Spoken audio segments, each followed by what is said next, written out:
આજે 14મી માર્ચ 2026નો વિધાનસભા સત્રનો દિવસ મારે આજે ખૂબ જ ખુશી સાથે જણાવવું છે કે આજે મેં વિધાનસભાના ગૃહની અંદર ઊભા થઈ સમાજના એવા વર્ગ માટે અવાજ ઉઠાવ્યો કે જેમની વાત ક્યારેય વિધાનસભા સુધી પહોંચી નથી। સમાજમાં એક એવો વર્ગ જીવન જીવે છે કે જેનું કોઈ સરનામું જ નથી। આ ભારત દેશ કે ગુજરાત રાજ્યની કોઈ પણ જગ્યાએ 1 ફૂટ જમીનના પણ જેવો માલિક નથી એવા વિચરતી અને વિમુક્ત જાતિના લોકો એટલે કે દેવી પૂજક સમાજ, વણજારા સમાજ, મદારી, રાવળ, નાથ, ચીકલીગર આ એવા સમાજ છે ગુજરાતમાં રહેતા કે જેનું કોઈ સરનામું જ નથી અને સરકાર પોતે માને છે કે આ લોકો વિચરતી અને વિમુક્ત જાતિ છે કે જેઓ ભટકતું જીવન જીવે છે। મેં જોયું છે કે ગામડામાં જે લોકો પાસે પોતાના ઘરનું ઘર ન હોય એ લોકો મજબૂરીવશ લાચારીમાં ગામની આજુબાજુમાં આવેલી સરકારી જમીન ઉપર કાચું ઝૂંપડું કે કાચું મકાન બનાવીને રહેતા હોય છે અને પછી દર ચૂંટણી ટાણે ભાજપના માણસો કે અન્ય કોઈ પણ માથાભારે માણસો મત આપવા માટે થઈ એમને દબાણ કરે અને ધમકી મારે કે જો તમે ભાજપને મત નહીં આપો તો તમારું આ મકાન છે એ ગેરકાયદેસરનું છે, અમે તોડી નાખીશું। આજે વિસાવદર વિધાનસભાના ખેડૂતોના આશીર્વાદથી જ્યારે હું વિધાનસભામાં બોલી શકું છું ત્યારે ગુજરાતભરના દેવી પૂજક સમાજ, વણજારા સમાજ, છારા સમાજ કે અન્ય પણ રાવળ યોગી સમાજ જે કંઈ પણ વિચરતી વિમુક્ત જાતિમાં જેમનો સમાવેશ છે એ બધા જ લોકોને સૌથી પહેલા સરકાર સ્થાયી સરનામું આપે, રહેવાનું કંઈક એમને સગવડ કરી આપે, ઘરનો ઘર આપે, પ્લોટ આપે, જમીન આપે, જે સરકારને યોગ્ય લાગે તે, પણ એમને એક સ્થાયી સરનામું આપવામાં આવે એવી રજૂઆત મેં આજે કરી છે।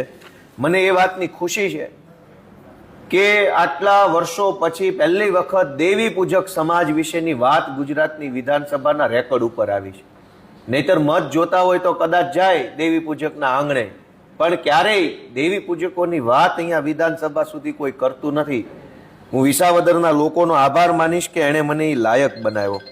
ત્યારબાદ અમારા વિસાવદર મત વિસ્તારમાં આજે માંગણીની ચર્ચાઓ હતી અને આ માંગણીની ચર્ચામાં શિક્ષણ વિભાગની માંગણી મંત્રી સાહેબ લઈને આવ્યા હતા। એની અંદર મેં અમારા વિસાવદર તાલુકામાં ધોરણ 10 પછી વિજ્ઞાન પ્રવાહની સરકારી શાળા મંજૂર કરવામાં આવે એવી એક માંગણી શિક્ષણ મંત્રી સમક્ષ મેં રજૂ કરી છે। અને ત્યારબાદ એક બીજી વિશેષ ખુશીની બાબત એ પણ છે કે ગુજરાત એક ખેતી અને પશુપાલન આધારિત રાજ્ય છે। અહીંયા ખેતી પછી બીજા નંબરનો સૌથી મોટો વ્યવસાય પશુપાલન છે અને માલધારી સમાજ પશુપાલન સાથે વર્ષોથી જોડાયેલ છે પરંપરાગત રીતે। આજે તારાંકિત પ્રશ્ન 107થી ગુજરાતના મંત્રીશ્રીને મેં પૂછેલું કે માલધારી સમાજને વાડા ગામતળમાં કે સીમતળની અંદર વાડા આપવા બાબતે સરકારની શું વ્યવસ્થા યોજના છે એ બાબતનો મારો પ્રશ્ન હતો। એક બાજુ ગાયના નામે ભાજપના લોકો મત માંગે છે અને બીજી બાજુ ગાયોનું પાલન કરતા ગોપાલક એટલે કે માલધારી સમાજ ઉપર દમન કરવામાં આવે છે। માલધારી સમાજ શહેરોમાં જે પશુપાલન કરે છે એમને પશુઓ બાંધવા માટે, પશુઓને રાખવા માટે, પશુઓનો ઉછેર કરવા માટે જગ્યા તો આપતા નથી, તો શહેરોમાં રહીને પશુપાલન કરવું કેમ?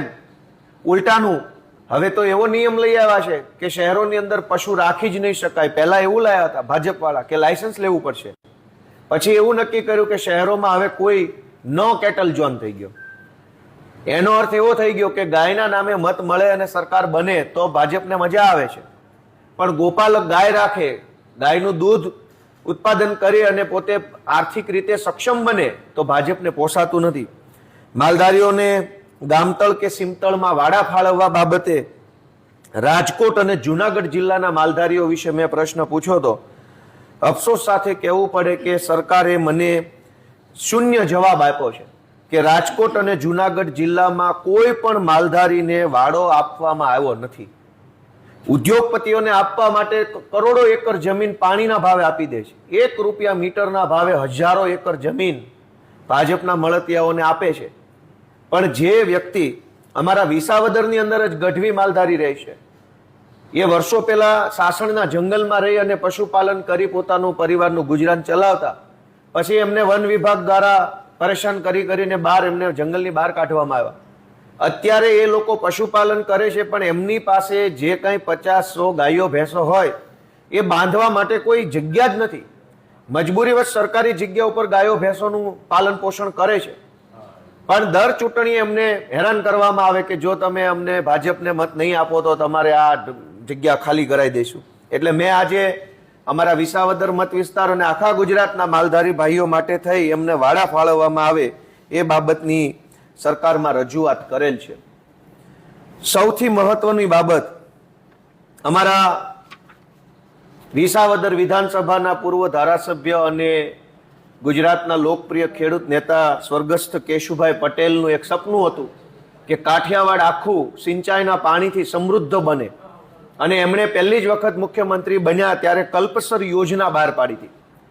દુર્ભાગ્ય એ છે કે કલ્પસર જેવી સારી યોજના બહાર પાડનાર કેશુભાઈ પટેલની સરકાર ષડયંત્ર, કાવતરા અને દગો કરી અને ભાજપવાળાએ છીનવી લીધી, અને જ્યારથી કેશુ બાપાની સરકાર ગઈ ત્યારથી આ કલ્પસર યોજના પણ લોચે પડી ગઈ છે.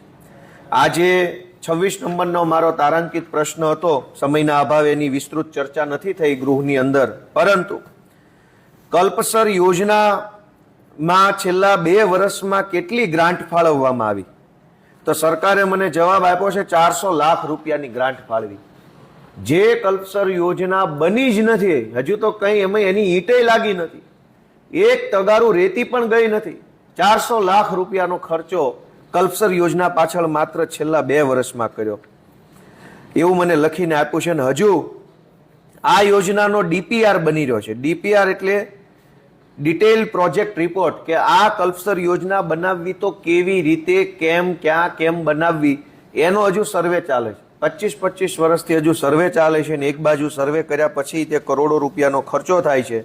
એટલે કુલ મળીને એવું લાગે છે કે બોલવામાં શુરા અને કામ કરવામાં શૂન્ય એવી આ ભાજપની સરકાર રોજે રોજ વિધાનસભાના માધ્યમથી પોતાની નિષ્ફળતાઓના આંકડાઓ આ તારાંકિત પ્રશ્નના માધ્યમથી અમારા સુધી પહોંચી રહ્યા છે. ભાજપના માણસોને એક વિનંતી કરીએ છીએ કે થોડોક સમય બચ્યો છે, થાય એટલું કામ કરી લો, નહીંતર જનતા જાગૃત થઈ ચૂકી છે. વિસાવદરવાળી આખા ગુજરાતમાં થવાની તૈયારીમાં છે. Thank you.